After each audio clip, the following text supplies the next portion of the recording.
Amis internautes de Seneweb TV seneweb.com salaamaaleykum encore une fois ñi ngi ak beneen daanaan boo xam ne war nañ ko jël ci suñu entretien exclusif bi nga xam ne moom la ñu am habitude di leen ko defal l'artiste s'appelle ou bien l'animateur s'appelle ou bien l'organisateur s'appelle Ras Neuron Ras maa ngi lay ziar. maa ngi lay ziar di Jabaara maa ngi ziar internautes yëpp yi faral di connecté wu sur Seneweb ci seen plateforme digitale bi di remercier ñëpp di nuyu sénégalais yi nekk Sénégal ak ñi nekk ci bitim réew. Ras Neuron avant ñuy dugg ci waxtaan bi parce que tamit boo gisee nit mu nekk ci benn affaire dañuy soxla ñu xam kooku kan la fan la dooree lan ak lan la defagum ou bien qu'est-ce qu'il représente donc pour la culture urbaine. waaw Ras Neuron c'est un Sénégalais fii laa juddoo précisément maa ngi juddoo Rufisque mais Pikine laa yoroo la defee samay études primaire ak secondaire après ma commencé dugg ci wàllu culture. ci la ñu créé African Akhlou bi commencé di musique ci quartier yi commencé nag jël sunu single commencé ko yóbbu ci voix autorisée mooy lan rajo ñu toog tuuti rajo privé yi ibbi ay Sud FM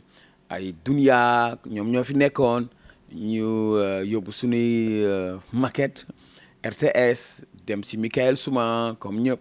hip hop bi commencé grow up dajeeg ay yeneen groupe de hip hop Sénégal fii ñu ñëpp xam parce que hip hop bi jamono jooju y avait pas beaucoup de groupes comme nii da ngay gis quartier bu nekk rek ah ak groupe hip hop bu koy représenté ñun ñoo représenté woon Pikine Thiaroye y avait le BMG si tu veux Cap City tu avais Positive Black Soul Fass P-Froiss Rapadio ñuul te Rapadio parce que Rapadio brand new Rapadio ñuul te Rapadio après nga am ay xuur mbége doogu ñëw yeah that's positive and that's nice et Colobane Fass Centenaire tu as Daara J yeah donc après rajo communautaire ibbi sunu gox muy rajo Oxygène ma nekk en 1999 ba 2010 ci laa nekkoon rajo Oxygène 2011 12 Groupe Futurs Médias ibbi ñu woo ma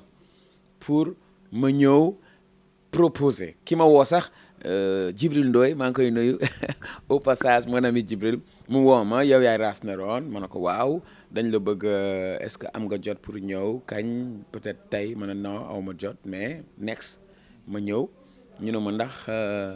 ndax mën nga def animation reggae à la télé man leen absolument ndax am nga mën nañu xalaat concept man leen man am naa concept bu pare ci laa indi intégral sound system mu tombeek aussi TFM di ibbi ak néggandiku parce que bi TFM di ibbi aussi amoon na tuuti retard bon bi mu ubbee ma def émission ñu commencé ñu boolu mag des réalisateurs ma indi intégral sound system man maa create nom bi sama propriété intellectuelle la wax même designer bi ban façon logo lañ bëgg dama ne ko da ngay jël l'album de Bob Marley boo xamante ne ni mi ngi ko tuddee survivre ngay gis ci bateau yi ci pochette album bi mu def ci drapeau pays africain yëpp ci kaw mu def ci bateau négrier yi daan yàpp sunu maam yi di leen yóbbu jaayi leen boo ko gisee dafa mel ni ay sardine mais boo ko seetlu nekk ci suufu cave yi la bateau bi moom noo def ma ne ko logo bi nag day nekk benn stamp comme cachet benn Lion of Judah un lion bu yor drapeau pays africain et ñoom tamit ñu indi ci seen touche ci la ñu démarré def intégral sound system mu daw TFM ba léegi maa ngi groupe Futurs Médias temps yi nag dama gën a nekk ci rajo bi que à la télé xam naa dinañ ci gën a waxtaan lu tax nit ñu bëri na ma pourquoi Ras de revenir à la télévision dama xëy ñun ne dañuy lancer produit yu bees xam nga Youssou dafa xarañ ci di innover ñu ne comme TFM dafa nekk Sénégalais commencé ko adopté mu bu baax lool nag liggéey bi rafet lool léegi ñu ne dafay lancer ay yeneen produits comme ay ndax lañ ko tuddeeti Lobster TV ak beneen Olé TV mu nekk ay chaîne ay produits yoo xamante ne c'est carrément culturel pour ñu mën a am beaucoup plus de visibilité yaa ngi gis man mënuloo ma jëlee par exemple man mënoo ma jëlee benn équipe nawetaan bu gën a par exemple mënoo ma jëlee ASC Yeewu wala ASC Sirat wala Gënay Zeng comme club nawetaan après rapidement nga yóbbu ma Barcelone di ma teg ci banc bi TFM dafa war a mën a am programme reggae ci kaw biir télé bi dafa war a mën a am programme hip hop donc télévision moom directeur u télé laa la wax moo war a am xarañte comme équipe nationale bu football entraîneur da nga war a am formule bu la équipe bële defee attaque nga contre attaque wekki leen indi leen loolu laa bëgg wax. Donc si je comprends bien le directeur des programmes de la TFM ou bien des autres télé ñoom ñoo amul capacité. damay wax en général. Des autres télé. Oui même RTS national dafa war a am programme reggae. D'accord mais aussi tamit nekkul seen manque d'organisation comme le hip hop nu ñu organiser woo gis nañ ces temps-ci ni affaire bi amee doole bu baax a baax au Sénégal ni gars yi structuré woo est-ce que yéen tamit nekkul manque de structuration ou bien d'organisation loolu mooy tax seen affaire yu bëree bëri di tëju. waaw kañ loolu nag moo tax man casquette artiste ba ak animateur ba ma yokk ko daal di nekk nag un entertainer teg festival de reggae tuddee ko Dakar Reggae Festival góorgóorlu ba indi artiste bi ñuy wax Jacure ak Jabooks ci benn festival mu nekk édition 0. C'était bien parce que sénégalais enjoy nañ ko mais c'était difficile ci wàllu organisation. Comment as-tu fait pour amener Jacure au Sénégal et tamit ses premières impressions bi nga ko contacté. Comment j'ai fait parce que en réalité c'était pas Jacure que je voulais ramener au Sénégal je voulais ramener Chronix est-ce que xam nga Chronix. Yeah Chronix dafa génn EP am ay morceaux yu bari mu def comme ay Captalan muy zone de capture ñoom foofu ñu dëkk ci archipel bi ci Caraïbes bi nee na moom zone de capture la mais malheureusement Chronix période boobu mënu mu ko woon jot ci la ma benn Gambien contacté te bi may contacté xawma woon ni Gambien la américain laa ko tegoon et j'étais tellement prudent parce que internet nit da lay contacter ne la man la DJ Bara dem jëli ay visuelu Bara jël ay bagage Bara di wax mais du Bara behind boo xoolee ci ginnaaw du Bara mu ne ma am naa Jacure ndax bëgg nga am naa Terrence Riley ndax bëgg nga am naa il m'a proposé beaucoup d'artistes ma ne ko yeah I love Jacure mu ne ma lu tax nga bëgg Jacure ma ne ko waaye Jacure mainstream lay nekk ci mainstream bi la dafa nekk ci kaw ba léegi mu ne ma yee Jacure am naa ko ñu waxaale ak nañu dile bon fay nañ ko quoi fay nañ ko artiste boo xam ne bëgg na ñëw Sénégal ñun tamit dëgg la duñ ay jamaïcain ay sénégalais lañ dañuy def tout pour jaay destination Sénégal balaa moom muy gis xaalis dañ ko wax Sénégal am na lii am na laa dëkk bi nit ñi français la ñuy wax mais ñëppay déglu reggae. Voilà léegi lan moo tax le 21 juin la date et le lieu aussi Douta Seck. waaw très bonne question lu tax Douta Seck et lu tax 21 juin parce que concept bi ñu ko defaree après dañ ko proposé waa Douta Seck directeur bi Cheikh Ndiaye maa ngi koy nuyu muy nekk directeur bu bees bu Douta Seck am idée ak xalaat bu rafet ne waaw raas lii am na solo mën na ko waaw ne mën nañ ko liggéey mais dañu toog tuuti rek deuxième vague Covid bi ñëw mu bloqué ñu deuxième vague bi xaw a jeex ñu gouvernement bi lever mesures yeeg comme par exemple couvre-feu bi ak yooyu ñu ne léegi nañ ko xalaat gaaw pour def projet bi balaa année bi di jeex ci laa ko proposé datu 21 bi ma ne ko comme concept la chaque 2 mois dañuy nekk Douta Seck dañ ko tàmbalee fête de la musique looloo waral ñu indi ko mu coïncide ak fête de la musique donc ñu ne comme jour boobu jour bu rëy la ci àdduna ñu def ko war ko def biir Médina war ko def nag ci biir Médina def benn programmation jël artiste reggae yi boole ci artiste mbalax yi boole ci rappeurs yi boole ci dem nag jaar ko comme li ma wax ci les voies autorisées ànd si ak Seneweb muy sunu partenaire te bëgg ànd ak Seneweb ci concept Dakar Extra Show ànd ak ci benn opérateur tamit téléphone mu gis concept bi ànd si aussi ak maire Médina mais damay profité ci sa antenne ba léegi gisaguñ Bamba Fall ba léegi lettre am jot na ko. comment gisagoo leen ko nan nii bët wala dafa am lu mu war a dugal te dugalu ko ban façon gis. gisaguñu Bamba Fall pour wax na ko événement bi si sa commune lañ ko def yow yaay maire Médina on veut le voir mais déposer nañ courrier bi administrativement comme nuñ ko waree. ñu bëgg a xam artiste mbalax yi ñan ak ñan ñoo fay nekk reggae maan yi loolu kenn waxatu ko parce que ku wax raas na doon wax reggae loolu moom sélection bi du metti parce que day gën a xaay aussi y a des artistes rappeurs yoo xam ne gis naa leen ci aussi bëgg naa nga ñëwlaat ma ci seen prestation yooyu. waaw comme ni ma la waxee bëgg nañu indi d'abord artistes dëkk biir Médina te def musique locale su ma nee musique mbalax mais un peu stylé ñëpp xam nañu Pape Birahim artiste Médina la way na sax ci ay chansons hymne Médina ak le Neymar de la musique sénégalaise mooy sama jeune frère El Hadj Keita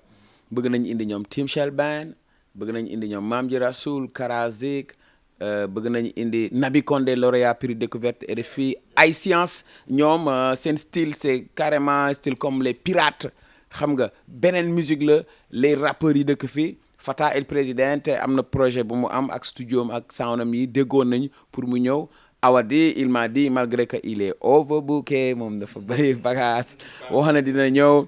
daara ji bu leen fi fekkee suñ mënee ñëw ñu ñëw parce que scène libre la ba pare aussi ma fàttali jotuñu benn subvention nag waaw bu jógee ministère mais li may wax il faut ñu déglu ko ak kii. dafa nank raas foofu dañuy taxaw parce que Douta Seck bu dugalee loxoom ci mbir mi ministère moo dugal loxoom ci mbir mi. waaw loolu laa bëggoon ñëw nag su ma nee jotuñu benn subvention bu jógee ministère mais te ñu nekk foo xamante ne ni institution la ministère de la culture d'accord mais dafa am convention bu ñu lié ñun ak Douta Seck directeur bi maa ngi koy wax encore mu am ouverture bu rëy nag ba pare ñun aussi ñu bëgg ko jàppale ci mission am muy monsieur Cheikh Ndiaye dañ ko bëgg a jàppale carrément pour indi valeur ajoutée mais tamit ñun ñoo war a fay musiciens yi même fête de la musique somme symbolique baara bu ma la indee suma gaale noo def ma am lu ma la jox nga naan teral la yooyu la ñuy wax quoi pour que ministère bi di gën a bàyyi xel ci promoteurs yi séparation na doon rek ci ñëpp ñuy def parce que ñun dañ fi nekk pour vendre destination Sénégal jaay suñu réew donc moom gouvernement bi ils ont intérêt comme waa Nigéria ni ñuy def intérêt bokk ci politique de développement culture musicale parce que loolu la leen président bi yaakaar naa ni sas dañ ko def. léegi dinañ ñëwaat tuuti dinañ ñëwalaat en résumé ci événement bi ban heure lay commencé ban heure lay jeex menu bi dina ci gën a appuyé waat mais après Dakar Extra Show du 21 juin lan mooy nekk projet Neuron Azansi. waaw Dakar Extra Show dañuy nekk Douta Seck chaque 2 mois concept bi nee naa la dafa tombé rek ñu indi ko ci biir 21 juin mais au mois d'août ñu ngi fa octobre ñu ngi fa. décembre ñu ngi fa léegi décembre bu ñu fay nekk day nekk nag boobu ñu ngi dugg ci cadre Dakar Reggae Festival foofu mooy nekk village bi on va ramener un autre artiste de la Jamaïque damay bañ tudd ko ba pare bon mu am changement xam nga ak Covid bi am na artistes jamaïcains yu bëri ñii bëgguñu jël piqûre bi ñii am na ñu koy jël ñii bëgg nañ def test bi bu négatifee ñu ñëw xam nga paramètres yooyu parfois da nga koy fàtte mais mën na la gàllankoor mais pour le moment je touche du bois mi ngi cool. Le jour du 21 ça commence à quelle heure et ban heure lay jeex aussi. waaw jour bi incha allah buñ ci yàlla yóbboo ay fan yi néew ci des bëgg nañ de ci kàttanam yàlla suñu boroom ñu kam tàmbali ko 20 heures jeex peut-être 4 heures du matin parce que jour ouvrable la tamit. mu jeex heure boobu confier naa ay responsabilité ay nit yu xam musique xam scène ku ci mel ni Issa Seydina Issa moom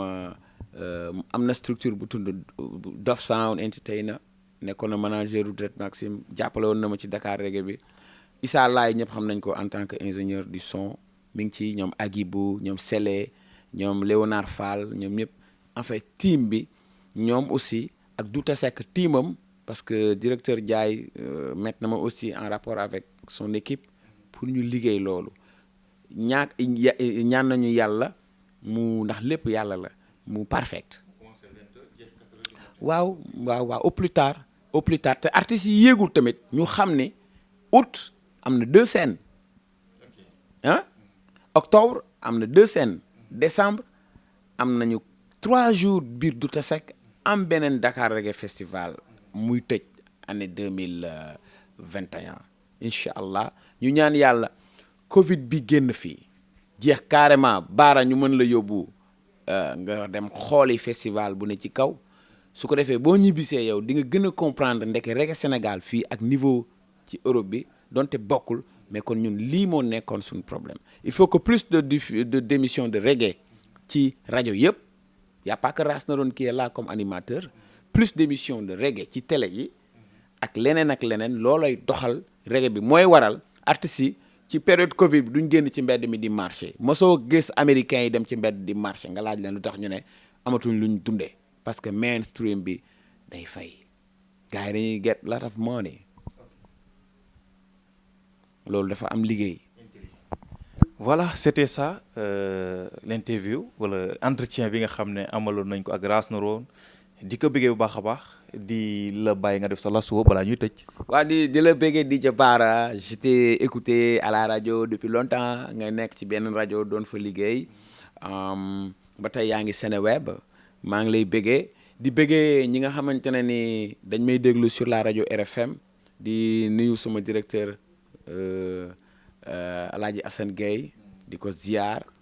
ndax xam naa ne moom bu nekkoon directeur u télé TFM moom bul sonn suba ngeen gis intégral ci télé bi sound system. Je viens de comprendre. li ma ko doon laaj am naa réponse bi. yeah avec Ras Narone noonu lay demee da nga may suivre bon di jéggalu sénégalais yëpp parfois damay wax dugg sax ci powu beneen nit parce que affaire bi day nekk ci man bëgg-bëgg boo xamante ne ni tellement doo ko comprendre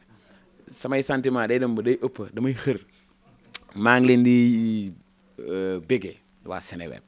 parce que lii nii portail la boo xamante ne ni ku njëkk a yeewu fi Sénégal ci diaspora bi Seneweb ngay njëkk a xool waaw yéenay numéro 1 di béggee aussi waa Douta Seck di béggee équipe bu Nerone Agency yëpp ñoom Beps ñoom Seydina lim naa ko sànq maa ngi nuyu Beps di béggee ñëpp di béggee suma famille di béggee ñëpp di ñaan jàmm Sénégal parce que ñun ñëpp diversité culturelle moo fi nekk ñëpp maa ngi leen di ñaanal jàmm Sénégal jëm ca kanam.